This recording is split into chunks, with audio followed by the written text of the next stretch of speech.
Hey everyone, in this video I'll be showing you how to wear multiple accessories on Roblox.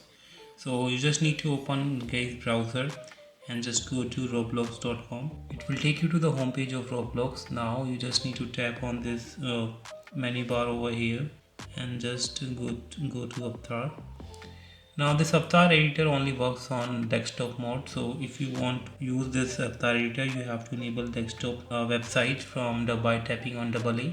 If you are on iPhone or iPad, and if you are on Android just tap on three dot, enable the desktop to access this avatar editor. Now you just need to guys tap on accessories and go to face accessories, and if you are troubling to select two accessories at the same time, just hold the new accessories and copy the link address, open a new tab from here and just paste your link address here. And guys, you just need to copy the asset ID from here. Just tap on it and select it, and now you just need to guys go back to avatar page and just tap on this advanced link. Just tap on this asset ID, blank asset ID, and just tap on save, and you can see that I have successfully selected two accessories, these accessories. Now if you have multiple accessories you have to repeat the same steps. Hope you like it. Thanks for watching. Bye bye.